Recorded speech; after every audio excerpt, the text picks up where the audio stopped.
ಇವತ್ತು ಮನೇಲಿ ಸುಲಭವಾಗಿ ಮೆಂತ್ಯ ಗೊಜ್ಜು ಹೇಗೆ ಮಾಡ್ಕೋಬೋದು ಸುಲಭವಾಗಿ ಪಟ್ಟ ಅಂತ ನೋಡೋಣ ಬನ್ನಿ.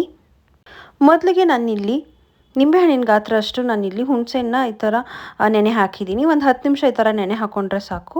ಈ ಥರ 10 ನಿಮಿಷ ನಾನು ನೆನೆ ಹಾಕ್ಕೊಂಡು ಈ ಥರ ಹುಣಸೆನೆಲ್ಲ ಈ ಥರ ಕುಚಿ ನೀರನ್ನ ಇದು ಮಾಡ್ಕೊತಾ ಇದ್ದೀನಿ. ಸೊ 10 ನಿಮಿಷ ಈ ಥರ ನೆನೆಸ್ಕೊಂಡ್ರೆ ಹುಣಸೆಹಣ್ಣು ನೀರೆಲ್ಲ ಈ ಥರ ಈಸಿಯಾಗಿ ಬರುತ್ತೆ. ಸೊ ಇಲ್ಲಿ ನೋಡ್ತಿದ್ದೀರಲ್ಲ, ನಾನು ಇಷ್ಟು ಗಾತ್ರ ಈ ನಿಂಬೆಹಣ್ಣಿನ ಗಾತ್ರ ಅಷ್ಟು ನಾನಿಲ್ಲಿ ಹುಣಸೆಹಣ್ಣು ತೊಗೊಂಡಿದ್ದೆ. ಅದಕ್ಕೆ ನಾನಿಲ್ಲಿ 2 ಟೇಬಲ್ ಸ್ಪೂನ್ ಆಗೋಷ್ಟು ಸಾಂಬಾರು ಪೌಡ್ರನ್ನ ಹಾಕ್ಕೋತಾ ಇದ್ದೀನಿ. ಸೊ ಸಾಂಬಾರು ಪೌಡ್ರನ್ನ ಹಾಕಿ ನಾನಿಲ್ಲಿ ಹುಣಸೆಹಣ್ಣಿನ ನೀರಿಗೆನೇ ಈ ಥರ ಕಲಿಸ್ಕೊತಾ ಇದ್ದೀನಿ. ಒಂದೇ ಸಮನೆ ಸಾರು ತಿಂದು ಬೇಜಾರಾದರೆ ಈ ಥರ ಮಧ್ಯದಲ್ಲಿ ಮಾಡ್ಕೊತೀನಿ, ತುಂಬಾ ರುಚಿಯಾಗಿರುತ್ತೆ. ಸೊ ಈ ಹುಣಸೆ ನೀರಿಗೆ ನಾನಿಲ್ಲಿ ಖಾರದ ಪುಡಿ ಹಾಕ್ಕೊಂಡು ಸಾಂಬಾರು ಪೌಡ್ರ್ ಹಾಕ್ಕೊಂಡು ನಾನಿಲ್ಲಿ ಕಲಿಸ್ಕೊತಾ ಇದ್ದೀನಿ. ನಿಮ್ಮ ಮನೇಲಿ ಯಾವ್ದು ಯೂಸ್ ಮಾಡ್ತೀರೋ ಅದೇ ಸಾಂಬಾರು ಪುಡಿ ಹಾಕೋಬೋದು. ಅದಾದಮೇಲೆ ನಾನಿಲ್ಲಿ ಒಂದು ಬಾಣಲಿಗೆ ಎಣ್ಣೆ ಹಾಕೋತಾ ಇದ್ದೀನಿ.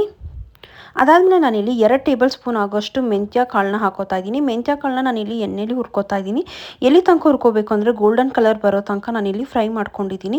ಇಲ್ಲಿ ನೋಡ್ತಿದ್ದೀರಲ್ಲ, ಗೋಲ್ಡನ್ ಕಲರ್ ಆಲ್ಮೋಸ್ಟ್ ಬಂದಿದೆ. ಈ ಥರ ನಾನು ಗೋಲ್ಡನ್ ಕಲರ್ ಬರೋ ತನಕ ನಾನಿಲ್ಲಿ ಫ್ರೈ ಮಾಡ್ಕೊಂಡಿದ್ದೀನಿ. ಗೋಲ್ಡನ್ ಕಲರ್ ಬಂದಾದಮೇಲೆ ನಾವೇನು ಹುಣಸೆ ನೀರು ಮಾಡ್ಕೊಂಡಿದ್ವಿ ಅದನ್ನು ನಾನಿಲ್ಲಿ ಹಾಕೋತಾ ಇದ್ದೀನಿ. ಸೊ ಹುಣಸೆ ನೀರು ಹಾಕೊಂಡಾದ್ಮೇಲೆ ನಾನಿಲ್ಲಿ ಕಾಫಿ ಕುಡಿತೀವಲ್ಲ ಆ ಲೋಟದಲ್ಲಿ ಅರ್ಧ ನೀರು ಹಾಕ್ಕೊಂಡಿದ್ದೀನಿ. ತುಂಬ ನೀರಿನಂಗೆ ಆಗಬಾರ್ದು, ಸ್ವಲ್ಪ ಗೊಜ್ಜು ಗಟ್ಟಿಯಾಗಿ ಬರಬೇಕು. ಅದಕ್ಕೆ ಕಾಫಿ ಕಪ್ಪಲ್ಲಿ ನಾನಿಲ್ಲಿ ಅರ್ಧ ಹಾಕಿದ್ದೀನಿ. ಆಲ್ಮೋಸ್ಟ್ 75 ml ಹಾಕಿದ್ದೀನಿ. ಅದಾದಮೇಲೆ ನಾನಿಲ್ಲಿ ಅರಿಶಿನ ಮತ್ತು ನಾನಿಲ್ಲಿ ಕರ್ಬೇವಿನ ಸೊಪ್ಪನ್ನ ಈಗಲೇ ಹಾಕೋತಾ ಇದ್ದೀನಿ. ಇದನ್ನ ಹಾಕೊಂಡಾದ್ಮೇಲೆ ಚೆನ್ನಾಗಿ ಕುದಿಬೇಕು. ಎಲ್ಲಿ ತನಕ ಕುದಿಬೇಕು ಅಂದರೆ ಆ ಎಣ್ಣೆ ಸಪ್ರೇಟ್ ಆಗುವಷ್ಟು ಕುದಿಬೇಕು. ಅದಾದಮೇಲೆ ನಾನಿಲ್ಲಿ ರುಚಿಗೆ ತಕ್ಕಷ್ಟು ಉಪ್ಪನ್ನ ಸೇರಿಸ್ಕೊತಾ ಇದ್ದೀನಿ. ಸೊ ಎಣ್ಣೆ ಸಪ್ರೇಟ್ ಆಗುವಷ್ಟು ನಾವಿಲ್ಲಿ ಕುದಿಸ್ಕೋಬೇಕು. ಈ ಥರ ಮಾಡ್ಕೋಬೋದು. ಪಟ್ಟಂತ ಈಗ ಬ್ಯಾಚುಲರ್ಸ್ ಆಗಿರ್ಬೋದು ಅಥವಾ ನಾವೆಲ್ಲೋ ಆಚೆ ಹೋಗಿ ಬಂದು ಅಡುಗೆ ಮಾಡೋಕ್ಕೆ ಸುಮಾರು ಟೈಮ್ ಇಲ್ಲ ಅಂದರೆ ಈ ಥರ ಪಟ್ಟಂತ ಮಾಡ್ಕೋಬೋದು. ನಾನಿಲ್ಲಿ ಉಪ್ಪು, ಹುಳಿ, ಖಾರ ಮತ್ತು ಸ್ವಲ್ಪ ಮೆಂತ್ಯ ಕಾಳಿಂದ ಇದಾಗಲಿ ಅಂತ ನಾನಿಲ್ಲಿ ಬೆಲ್ಲನ ಹಾಕ್ಕೊಂಡಿದ್ದೀನಿ.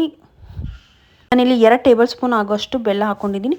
ಸೊ ಬೆಲ್ಲ ಹಾಕೋದ್ರಿಂದ ಸ್ವಲ್ಪ ಟೇಸ್ಟ್ ಬ್ಯಾಲೆನ್ಸ್ ಆಗುತ್ತೆ ಅಂತ ಬೆಲ್ಲ ಹಾಕ್ಕೊಂಡಿದ್ದೀನಿ. ಅದಾದಮೇಲೆ ನಾನಿಲ್ಲಿ ಚೆನ್ನಾಗಿ ಕುದ್ದಾದ್ಮೇಲೆ ಆದಮೇಲೆ ಹಾಕೋಬೇಕು. ಚೆನ್ನಾಗಿ ಕುದ್ದಾದ್ಮೇಲೆ ನಾನಿಲ್ಲಿ ಒಂದು ಈರುಳ್ಳಿನ ಹೆಚ್ಕೊಂಡು ಹಾಕ್ಕೊಂಡಿದ್ದೀನಿ. ಮೀಡಿಯಮ್ ಸೈಜ್ ಈರುಳ್ಳಿ ಈ ಥರ ದಪ್ಪ ಹೆಚ್ಚಿದ್ದೀನಿ. ನೀವು ಬೇಕಂದರೆ ಚಿಕ್ಕದಾಗಿ ಹೆಚ್ಕೊಂಡು ಹಾಕೋಬೋದು. ಸೊ ಇಲ್ಲಿ ನೋಡ್ತಿದ್ದೀರಲ್ಲ, ಈ ಥರ ಫೈನಲ್ ಆಗಿ ಗೊಜ್ಜು ಬರುತ್ತೆ. ಸೊ ಈ ರೆಸಿಪಿ ನಿಮ್ಗೆ ಇಷ್ಟ ಇದೆ, ಪ್ಲೀಸ್ ಲೈಕ್, ಶೇರ್, ಸಬ್ಸ್ಕ್ರೈಬ್ ಮಾಡ್ಕೊಳ್ಳಿ.